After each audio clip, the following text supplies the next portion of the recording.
I actually got really inspired to do this, and it ended up being this huge research project that it's going to take me hopefully, 20 minutes or so to talk about it. But I spent a lot of hours over the past week because I had this idea like, oh, I want to check out what the Neptune and Pluto has been sextile in everyone's birth chart since 1942. And then that really made me start thinking about how Pluto is the soul of a generation, but not independently. It's in this really powerful relationship with Neptune, and Neptune is the ideal or the dream of a generation. So I got really interested to see how each generation worked this, the Pluto intention with the idealized quality, and how we can see it play out. So what I have written here, we each incarnate with a soul theme that we share with others of our generation. We collectively and individually develop within this theme as it evolves in accordance with the era we are part of. So each generation builds upon the previous, and we live through and respond to the next generation's imprint. So the current vibe or spirit of the times is what we're all going through. Like we're all alive right now, experiencing what's called the alpha generation, like high technology and AI and, just so much connection. And that is not what a lot of us were born into. So we have an orientation and we have our own ideals based on the imprint of our own birth chart that we came into, but then that evolved, and the people born after us now pick up this new vibe, this new spirit, and they have to also work within our perimeters that we have set, but they're going to carry something else forward, and then we have to work within that. So this whole evolutionary process. So one generation paves the way for the next to thrive and recognize their unique needs and aspirations. And we continually strive to evolve to the subsequent phase. And this is the evolution of consciousness through the zodiac wheel. So I'm just going to give us a little ride here through the ages. And I think it really helped me connect more with Neptune and understanding Neptune in each sign. So in 1942 is when the sextile aspect began. So like I said earlier, Pluto can stay in Taurus and Gemini for 30 years. And then when it gets to Scorpio, it's only going to be 12 years. So you can see here that Pluto was 30 years, Cancer 24 years, and then it was gradually decreasing in time, how long it stayed, until it eventually, basically what happened is it caught up with the 14-year cycle of Neptune. And then it's been running that ever since. And it will continue until 2035. Yes, 2035, I have written here. That sextile aspect between Pluto will then end. So this is really conditioning and expressing this whole 100-year cycle of humans on the planet, this sextile Neptune-Pluto.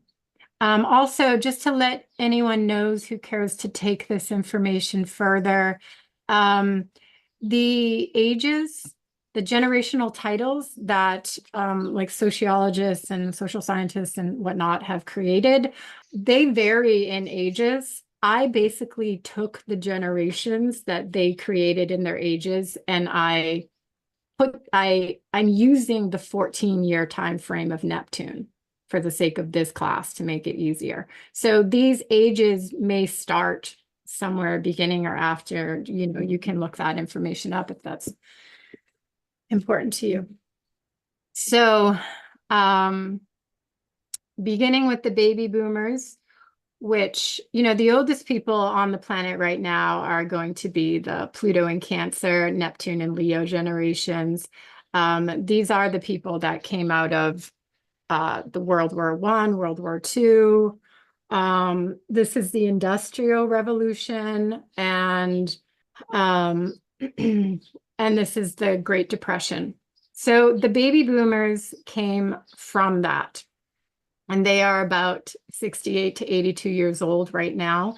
And the Pluto and Leo generation with the Neptune in Libra. So Pluto and Leo, it became about babies for one. So them having very Plutonian childhoods because of being children of people who were in the war and the Depression. Leo has to do with childhood. And then their purpose was to have children. That's the whole idea of the baby boomers, that Pluto and Leo. But then an idealized picture of relationships was a powerful theme. The Neptune in Libra, they were coming out of, with the Pluto, with the Cancer generation, 30 years almost of Pluto in Cancer, it was very much the nuclear family and the roles of feminine, masculine. This is how relationships were taught and were expected to be. And then that evolved to the Pluto in Leo generation, the baby boomers growing up, and still under that conditioning of this is what it's supposed to be. You're supposed to get married early and have children and get a house. But now we're starting to get closer to equality in masculine and feminine, and where women want to go to work, right? They don't just want to be at home with the roles. And that started back here, of course, in the Pluto in Cancer, when women had to go to work, when men were at war. And so it's still developing. And so this idealized relationships. And what happened is the term, and so a lot of this stuff I researched and I found this, these things that were happening. And so soulmates became a word, a phrase back then at that time. The idea around soulmates, that idealization around Libra, partnerships and relationships, they tended to marry early, but later struggled with their drive for freedom and purpose, the Leo, and eventual relationship breakdowns. This was a generation where divorce was coming more and more. By the time the boomers were adults in the 70s and 80s is the highest peak of divorce ever. So we can see this idealization around relationships full of hope. This is the me generation, Pluto and Leo. We have freedom, we have resources, we can go out. We didn't have it as hard as our parents.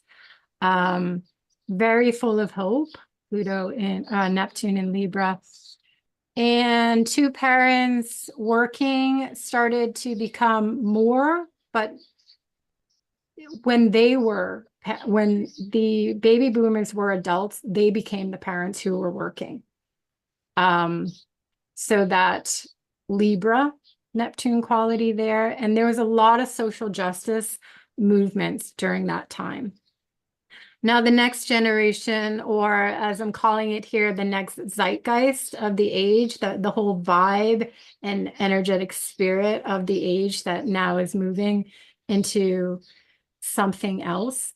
The Gen W is what they're called. And this time was a lot about women's empowerment, Pluto in Virgo and Neptune in Scorpio. So furthering to equal out power, this generation became very focused on work, particularly women. This was like the second wave feminism was really big at this time. These people are currently around 52 to 68. This was a time, the 60s revolution is definitely starting to come in strong. Mini skirts, birth control, free love, community living, serve the war, sex, drugs, rock and roll, young people exploited. So these were the Pluto and Leo teens were now living during the time of the 60s. And that's when exploiting more of the young was becoming more of a thing, as far as giving more power to the younger generations than there ever was previously. And so that rebellion with sexuality, Neptune and Scorpio, idealizing free love, idealizing the free sexuality, drugs, of course, was a huge aspect of this time. Dreams changed dramatically, as we all know, during the 60s. And a lot of social revolution. So this is very much the Scorpio as well, moving out of victimization, but also there became a strong victimization going on around needing to work. People started taking on, the adults at this time started taking on 40 hours, 60 hours, 80 hours a week. Working, where prior to that, it used to be that men did that, but women did not. And now at this time, it was, sacrificing the self for service to the work role became idealized. These folks married later so they could continue to work and sacrifice their lives to work. There was also a bigger revolution going on around public health, the cigarettes, fast foods, obsessions with work and health. Gyms became really popular in the 80s when these people born in this Neptune and Virgo time became adults. That's when gyms and like a heavy focus on working out and that like collective experience around the gym coming out of these Neptune and Virgo generation. And then the next generation, the children of the boomers are the Gen X, which are called the latchkey kids, the slang of them. And this is pretty much the first and only generation that were left home alone. So those of us that are around 40 to 54, Neptune and Sagittarius, a lot of freedom, Pluto and Libra. This is first generation to be left at home without parental supervision while both parents were working, or divorce happened and there was only one parent households. There was a real estrangement at this time also from the father in a lot of cases, because divorce usually led to the children going with the mother. So there was a big social experience going on with the absent father more than ever. So we see the Pluto and Libra, the imbalance around the masculine and feminine in relationships, partnerships going on here. And this is a group, a generation that is very independent, idealizing Sagittarius, idealizing freedom. They have way easier ability to travel at this point. Travel is cheaper. This is also when terrorism started to come in as a thing, being adults during the 9/11 time. There's also some research around university becoming more available, everybody wanting to do it, go towards it. This is Sagittarius and Neptune, and also debt becoming the norm, that you just, especially in the West, you just you get a degree and you have an enormous debt to pay. So idealizing the education and all of this. This is also a time of big church movements, which is a Sagittarius thing. They call it the charismatic movement, where religion and churches had this like wave of expansion that was going on during that time, building these like gigantic types of churches that were different than the beautiful Christian and Catholic churches that were built previously, like the temple structures. These are these just huge, massive, even like warehouses were starting to be created. This is also Roe versus Wade. So we see the Pluto and Libra coming out during that time. This is considered the Gen X, the most adaptable, cultural, least competitive. So we can see that with the Pluto and Libra. Multiculturalism and a fairness and like a one world view and perspective became very widespread in the psyche of people. Also, very different relationships with their parents, the children, and than ever before. Children growing up alone, one parent households, and also not wanting to do relationships the same way. This is a generation that, as a whole, got married later, had children later, sort of breaking the pattern of like the 20s, early 20s, getting married and having children, going more closer to 30. And then the Generation Y is the next one, which we call the millennials. They are currently 26 to 40. Neptune idealization in Capricorn and Pluto in Scorpio. So we know these are the digital nomads, right? They have a lot of personal authority and power.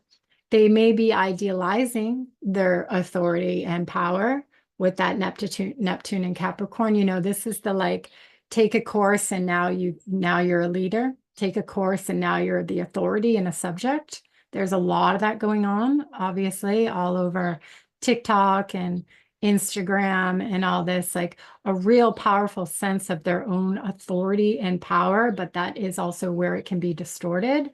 There's also, with the Scorpio, there's an intensity around their power that they feel powerful. They feel these are, there's an alchemist energy with a lot of this group. Like they are here to affect and transform. This is why we have the social media like TikTok and Instagram, because they want to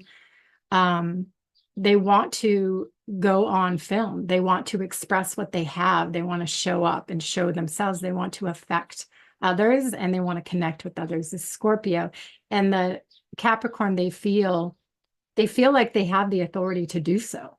YouTubers, right? This is the generation where you can be a young YouTuber. You can be making hundreds of thousands and more as a YouTuber by having authority over playing a video game, over playing with dolls, over unwrapping toys. Like you can just claim it and do it. And that is what this generation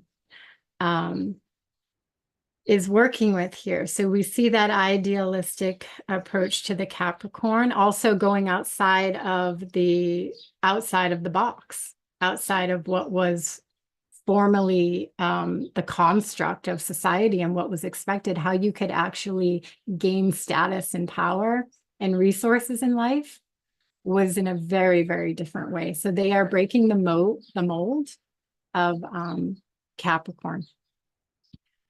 So they're called, they're tech savvy, widespread access to internet. They're growing up in having a lot of control and power at their fingertips. Natural entrepreneurs, because they are getting exposed to so much and they feel powerful in what they can have and what they can do. And so there is an idealizing of personal power and authority. Experts after one online course. Not satisfied with the world around them is a general theme. Who's to blame? They're quoted as the unluckiest generation. Student debt is extreme at this point, way more expensive than it was 20 or 30 years ago. Childcare is very expensive. And dealing with like workforce recession, although there are more tech jobs, so there's that. And declining fertility rates is another thing. So that is also a Neptune and Capricorn with Scorpio, also Pluto and Scorpio, declining fertility rates.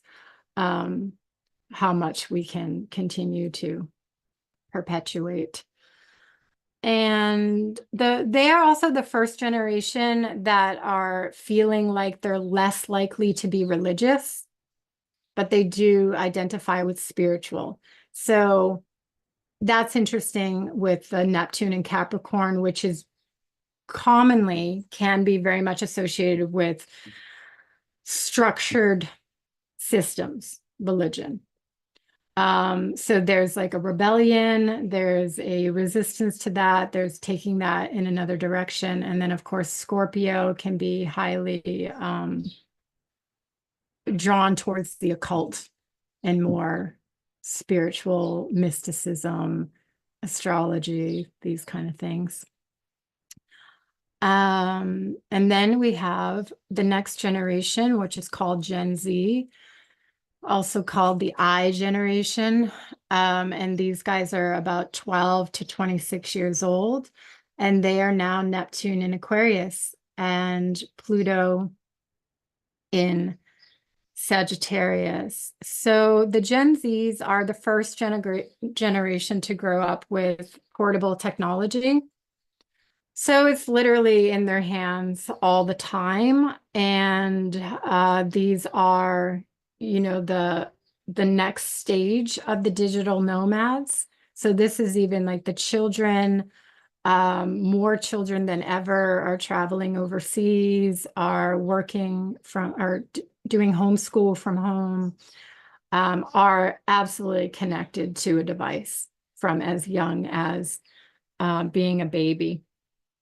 And so they have, as the older ones who are teenagers and in their early 20s, I found this really interesting. There is this live more slowly kind of desire that they have, which is, when we look at it, they're growing up. The ones who are adults now, who are in their 20s and late 20s already, there is like a wave of what's called the cottage core culture, and this like getting back to natural roots, getting back to the way things were when they were the old ways. And this is like the old ways that these people never even existed in. So they're like idealizing the ways of the old, the ways of the grandparents, the ways that it used to be when it was slower and when life was less stressful. So because the next generation, the Gen Zs growing up they are the Aquarius Sagittarius. Everything is very, very fast. That is what we're experiencing. So especially these, 12 to 26-year-olds, that is just what they do, who they are. They're growing up in where their parents are living very fast lives, very chaotic, very distracted. Right? We all live this way unless we have managed to create a reality to slow it down. But life, there's so much always pulling us out, and we're always plugged in for the most part. They crave a less stressful life. There's a rise in this type of sentiment. And they're also coined as the stressed and depressed generation because of what they say is money, school, and social media. It's too much. It's overwhelming. So the overwhelmingness with the Neptune in Aquarius, with the social media, with all the technology, as well as with the social connection.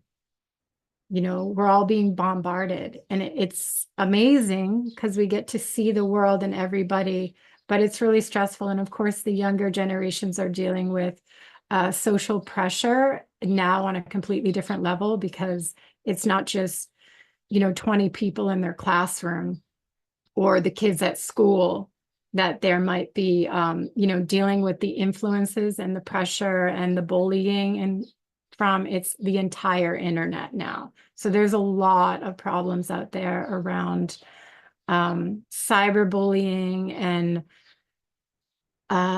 how people are connecting to their own self, their own truth. The Sagittarius, this dilemma that Pluto takes us through around our own truth. So they're having to really figure that out while being bombarded with an incredible collective experience, which is idealized, the Aquarian, all the technology. But we're figuring out to what expense. And so these guys also there's a prevalence of allergies in youth that there never was, which began in the last generation and is even more intense than there ever was.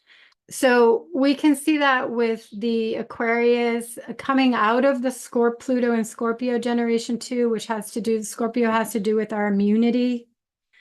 And now in Aquarius, there's like Aquarius can take us up into real subtle energies, real intellectual energies, and also detaching from the physical, detaching from the human.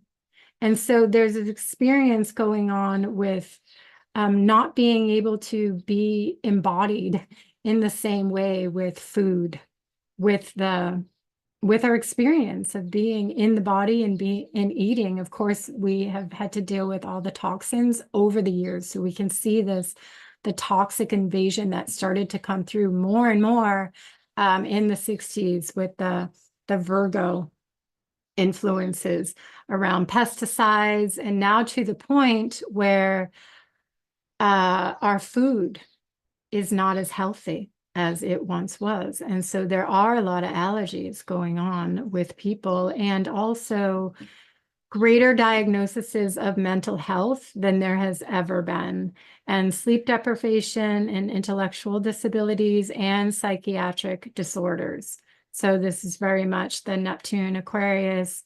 Fewer books are being read with all the technology, implication towards attention span and vocabulary and academics, which we can really see in the Pluto in Sagittarius and Aquarius. Archetypes, the Sagittarius bringing us into the education. There's a completely different form of education that is based on technology, Aquarius. And what that's doing to the actual human condition. And these kids are expressing that. They get their news from TikTok and Instagram. So that's interesting too, because the Neptune in Capricorn generation, they are the ones who are into their adulthood now, late 20s and 30s, who are interested in news. And but they're getting it from Instagram and TikTok and Facebook and from the social media. So that's something very different, idealizing once again the technology. And also that represents that the disillusionment with the Capricorn, with the officials, with the laws, with the governments, with the institutions, that the Neptune and Capricorn generation is now adults. And yeah, the higher rates of homeschooling, which I mentioned, we can really see that in the Aquarius Sagittarius, these digital nomad parents, and some of them carting their children around, living off the internet kind of thing. And then we have the next generation, which are just being born and around 12 years old. So 0 to 12 years old, these are called the Gen Alphas. So these are the ones that absolutely, in the age of technology, they don't really know anything else. And Neptune in Pisces and Pluto in Capricorn. So the Neptune in Pisces, Scorpio has to do with immunity, as well as Pisces has to do with immunity, our defenses against life, to be able to defend ourselves and protect ourselves. And so, of course, these are the kids born into the pandemic, which a lot of them have memories of youth, right? This is what they went through, which also changed the school systems. Also, the Pluto and Capricorn, there was such a shift in authority and power that has been going on through that, who to believe, the parents, the teachers, the TV, the government. So these kids are growing up in an experience where they are really working the Capricorn Cancer axis. And also there is that desire more than ever now that has been building around family and a home and more traditional ways. It's like it's a trend, we could say. But when we see Pluto in Capricorn, it became more of an idea with Neptune in Capricorn a couple of decades ago. Now Pluto in Capricorn, there is a deepening into the need for how are we going to sustain ourselves? And this is what these folks, there's a crisis around this. But they're also the ones who are going to resolve it. So they're growing up in, can we even go to college? Can we afford that? Can we afford the debt? Will we even get a job? Will we ever have a house? And how are we going to take care of our family? How are we going to even have a family? And how are we going to take care of our parents? So we can see the extreme Pluto in Capricorn and them coming in as natural leaders in a lot of ways. And they have all these resources at their fingertips to ideally resolve it, right? Neptune in Pisces, the dream, the ideal of humanity, the ideal of the world, the ideal of the collective. A lot of them have it, or they have despair. They're all learning right now. These are under 12 years old. They're learning in school about the environment. And they're coming home with these ideas that we're really close to destroying the planet. This is the lifetime where it's going to happen if we don't change it. So there's either this feeling of incredible foreboding despair or an idealistic dream of they are the ones who are going to change it. Cursive as an art form is no longer mandatory in a lot of places. Cursive is being considered an art form. So I found that really interesting. It used to be mandatory. We all had to learn how to handwrite. And now, and that's like a Pluto in Capricorn, not neat, that the death of what is authentic, what gave us structure, what gave us form, but also this idealizing it as an art form. Digital learning, of course, all this Pisces, declining reading rates. So there's some kind of illusion also going on. Also, as far as immunity, this is a time where there is the lowest rate of non-vaxxers, apparently. And also there's this where they suspended the whole campaigns on mass vaccination, which essentially helped other people in third world countries to prevent other diseases because of the pandemic and creating, forced isolation and social distancing. They stopped doing that. So now there's all this talk around old diseases coming back because of non-vaccination and these kind of things. And so this is a Pisces quality too of like, where will we go? Will it get extremely extreme and in all directions? Or are we going to realize the potential that is available? There's also the data talks about 1 out of 2 children with poor mineral and vitamin deficiencies. So that's higher than it's ever been. And even in lower economical countries, this is happening. So it's like a higher sugar is going on the planet too, which is lowering immunity.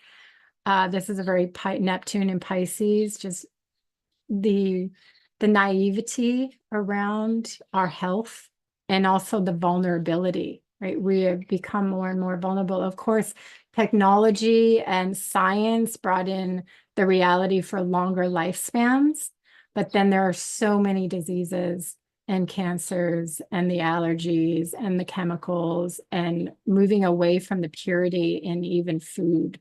So that's something that is hopefully going to be remedied with the Pluto in Capricorn and Pisces generations as they become adults. So they're the most educated, most technological, wealthiest ever.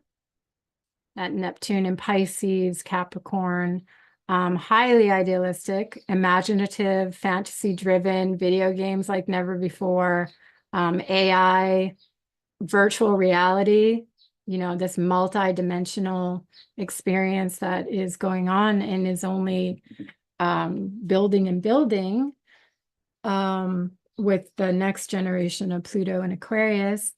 They are the most educated, most technological. Also, there's an issue with boundaries that we see as far as cyber security and being so exposed to the internet. So there's, our pictures can be taken and used, and we don't even know that. And we don't even know when it's happening, right? And our children's photos can be taken. And people are finding this stuff out more and more these days. So this is that Neptune and Pisces, idealizing that we have all this connection, that we can just put it out there and stay connected to everybody. But there's a dark side of it too. There's this naive side of it. And then, of course, the next generation is, they're going to call the next generation beta. And they're like, the second of the first, which is just a continuation of this now, the technological age. So the last, one more thing I want to mention with this is a lot of us understand about the what we call the star seeds or the star children, the indigo, crystal, rainbow, dolphin. And so these are terms that came about right around after the 2000s, between like 2000 and 2012. We started to hear more about this being talked about and books written about this. And it's said that the first wave of the indigo generations came being born around the 70s. And we know that there's earlier seed beings who are carrying this quality. So essentially it's, higher spiritual connection as a state of being, a whole wave and groups of people being born that we can see, we can identify. I have been observing this for a long time, just the hypersensitivity, the hyper psychic abilities coming in more and more, and the children coming in over the last 40 years. Really, you can really witness this where they are very spiritual. A lot of them, they're attuned to higher knowing and higher understanding of the bigger picture. And they just get things in a completely different way, and they're highly sensitive. And a lot of things have been written about different levels of autism being connected in this, extremely loving, subtle beings who are coming in with these through these waves. And when we look at the astrology behind this, the Neptune in Sagittarius, and then the Pluto in Sagittarius and the Pisces energy, and this really bringing in these psychic, subtle attunements that are going on with people. And they're just not worried about the same things. They're highly imaginative. So some of you probably relate to that in yourself, the whole indigo quality, and then also seeing the children, these like new earth children is another way that they are titled. And yeah, and it really represents this revolution that's coming onto the planet around a spiritual awakening. And Neptune coming into Pisces around 2012 really ushered in that bigger energy of spiritualizing the collective. And so we can see that more and more, the acceptance, like we are living in a time of a really high level of acceptance around sensitivity and around psychic energies and the development of this. And obviously, things like yoga and meditation are in most people's homes. If they're not doing it, they at least know many people who are, right? So there is this spiritual revolution that's really powerful on the planet as well. So the last thing I'll take you through for about 5 minutes, because Neptune represents media and also the fashion and the image of the times. And so I felt this was really interesting. Again, you can do your own research on a deeper level. So I'm just going to kind of zoom through this. But if we start back to when the invention of cinema, which is ruled by Neptune, this was during Gemini, Neptune in Gemini, in the 1800s, the beginning of cinema, the late 1800s. And then when Neptune is in Cancer, Hollywood is born. So we establish a home, the home for film. Then when Neptune is in Leo, around 1915, there's this whole spirit of the times that is focused around the lure of spectacle, to be more personally expressive, like a time of Charlie Chaplin, and really like entertaining the masses in a playful and comedic way started to really come in strong. This is still like silent film as well. And then Neptune in Virgo moves us into the next stage of Shirley Temple. And there had been, up until this time, way more rules and strictness. There was a sense of purity and prudence going on, where things, they weren't showing anything crude or sexual or aggressive or things like that. It was kept very wholesome for the most part. And then that was the Pluto in Virgo that started to shift. And in 1943, the Neptune in Virgo, Neptune in Libra, it was really, film started to really focus on war heroes, Westerns, romance, Judy Garland, Marilyn Monroe time. So the Venetian energy of the Libra time.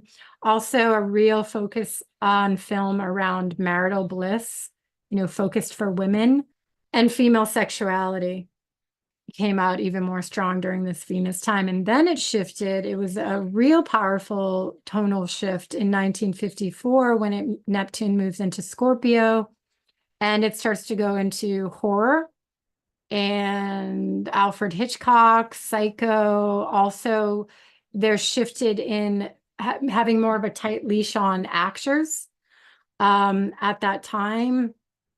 The control factor of Scorpio. Comedies, musicals became very popular, Gidget and Beach Blanket Bingo kind of things. And Scorpio is a water sign, so that's where that musical comes in. And then in the progression from there, 1970, Sagittarius, it was like more. Things were getting very expansive in the world of cinema and film.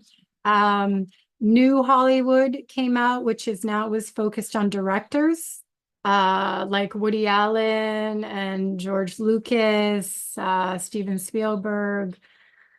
That was happening. So focusing on one sort of narrative that was taking it into many of their own particular art direction. And 1984, Neptune in Capricorn, it shifted into profits before product. So they were like industrializing cinema even more than ever. Smaller studios got consolidated into larger corporations. And then it shifted to super agents. So now there's like agents over talent. That was the shift, and that's a very Capricorn kind of thing, independent films. And then it also took on a bigger macho, patriotic idealism. Neptune and Capricorn with like Rambo and Die Hard and Top Gun kind of films that were, big at that time. There's so many of them, and I don't want to name them all. And then Neptune in Aquarius, 1998, we see a way bigger tech shift come in with like aliens, apocalyptic, connected to Aquarius, apocalyptic themes, dystopian themes, zombies, Twilight, obsession with the undead, also myth and mysticism, really much stronger, Lord of the Rings, Harry Potter.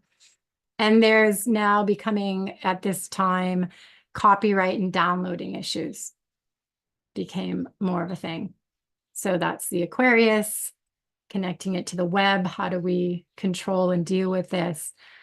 And then we have the 2012.